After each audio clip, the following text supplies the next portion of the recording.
Hello everybody and welcome to this video all about how to get started with your cybersecurity.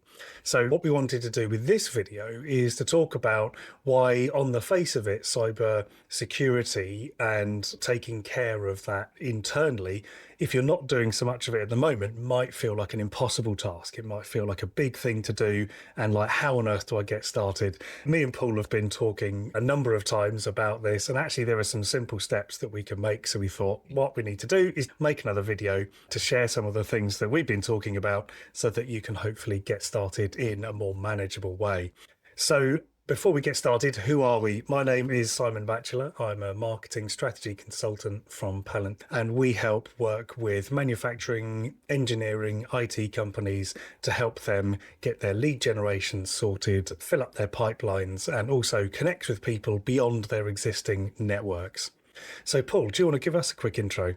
Hi, yeah, I'm Paul Everington from Everwell Associates. We work in the same sort of areas as you, Simon. We're supporting businesses in their processes, improving their efficiency, particularly looking these days at cybersecurity and business resilience is some of the areas that we cover. I think the angle that me and Paul often come to cybersecurity from is thinking about it as a risk to your business. So for a lot of people, it's a very difficult risk to imagine because the risk exists often outside physically of the business. So a lot of businesses are, if you're operating on a premises, you've got a big security gate, you've got doors, you've probably got a door entry system, people have got badges on, visitors have to sign in and out, and you can kind of get your head around that. But when it comes to cyber risk, i.e. that risk that exists on the internet or in a network or in a connected setting, I think a lot of businesses really struggle to work it all out. There's a lot of acronyms, there's a lot of technical words, and to be honest, if you start looking at it, it can feel very scary very quickly. And I think it's often easier to just be like, I don't know what this is all about. I don't think this is for us. We're probably too small for all this to matter. And what's the risk anyway? So we hear a mixture of lots of those different things from a lot of clients, and sometimes we go into clients and they are super well prepared, everything's being done, everything's being taken care of. Paul, thinking about some of those businesses, is there anything you can think of that you commonly come across when you're speaking to clients maybe who haven't yet, shall we say, got the wheels in motion when it comes to cybersecurity? Yeah, absolutely. A lot of it's very basic. For example, when did you last change the password on your Wi-Fi? When did you last change your main password on your Apple account, your Microsoft account? I'm just as guilty. It's not the sort of thing that we do as regularly as really we ought to do. But it's these simple changes you can make that actually give you a really good level of protection. The determined hacker is always going to find a way. But I think, hopefully the people we're talking to are not necessarily going to be under that sort of attack. So just take these simple precautions. So change your password regularly. Two-factor authentication. What is that? It sounds a bit scary. It just means you've got another way of verifying who you are. And it can be by receiving a text or checking something on your mobile phone. It is very easy. Again, I resisted that a little bit when it first came out because people get a bit worried about it. It's really easy and it's a very strong level of protection. And the other fundamental one that most people do not do is automatically update all of your technology. Go to the settings in your phone, your laptop, your desktop, whatever it is, and make sure the basic system updates as a minimum are automatically updated. That is the best thing you can do for security on your devices. Yeah, I think that's a really strong point. And I think passwords, so obviously as a marketing agency, we have passwords, and then we have the passwords that have been shared with us. So we have more passwords than most businesses. Yeah. Now, we needed to go and find a solution to that because you can't be just having a spreadsheet, because it's not just the keys to your kingdom, it's the keys to your client's kingdom. Yeah. So what we found, now a lot of services have got a lot better at being able to say, add a team member, add a collaborator. So sharing passwords in this day and age shouldn't be something that you're doing. No. At all. I think one basic protection people should always remember is never share a password. Another common mistake, just remember the password to your email account must be totally different to the password used for any other website where your username is your email address. Absolutely. So one tool that we use a password manager called Bitwarden. I really like it. It's very cost effective, and essentially you pay per user, and what it does is it sits in the browser, and you have to log into that password manager when you open up for the day. When you get started, it says, oh, log in, and it remembers all of your passwords. So you only have to remember a single password for the day. It's absolutely brilliant. The other one that's very good is 1Password. And the idea being that you only have to remember one password. These accounts, there are personal versions. So on the sort of civilian side, there's a phone app. You can just use it for yourself. You can use it for friends, your family. But they also have business accounts. And the thing with the business account is it manages all of these passwords for you. So for example, we have contractors who come to us and sometimes we need to share a password with them. So they make an account.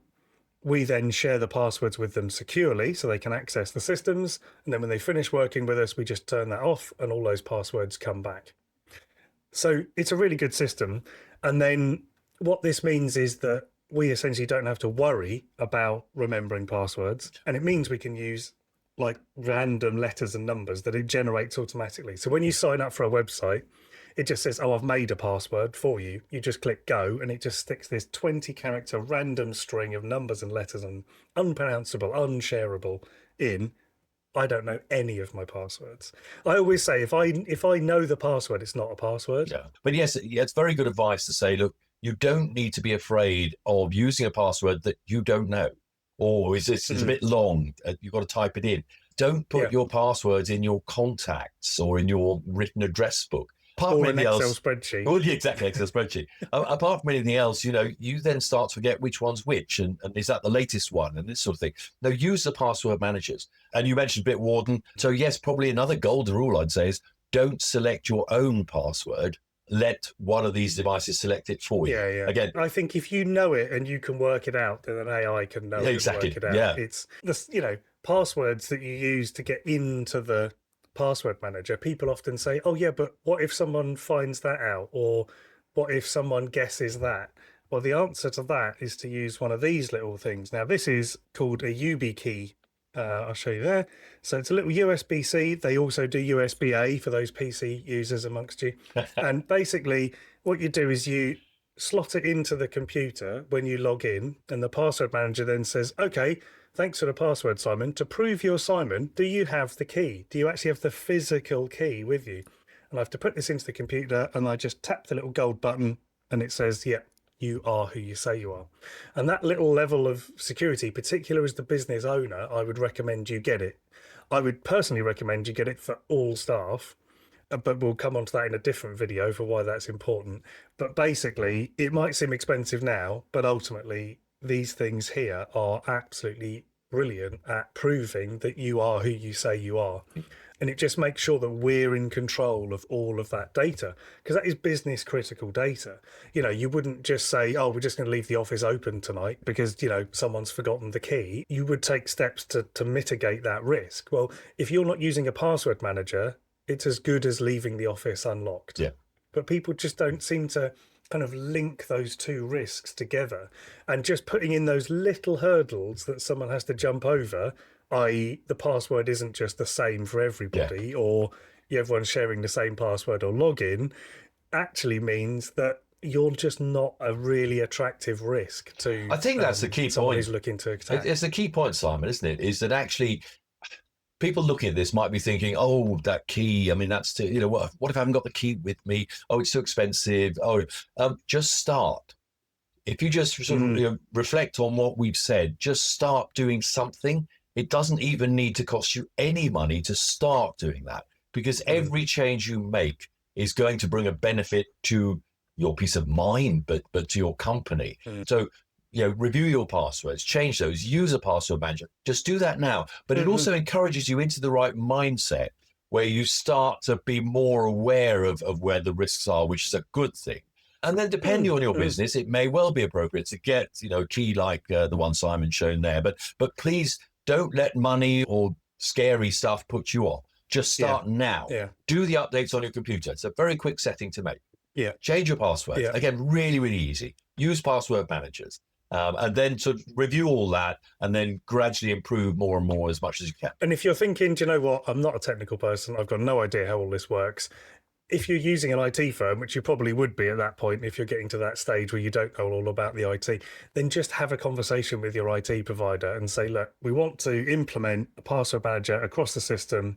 Can you help us with that? There are so many options that they can help roll out. They can help you with getting that installed. They can help with training. So do talk to your IT firm. I do hope that you can take something away from this video and get started. If you've got any questions that you'd like to ask me about anything we've spoken about in this video, then do get in touch. You can find me on LinkedIn. You can also visit our website, which is Pallant.studio.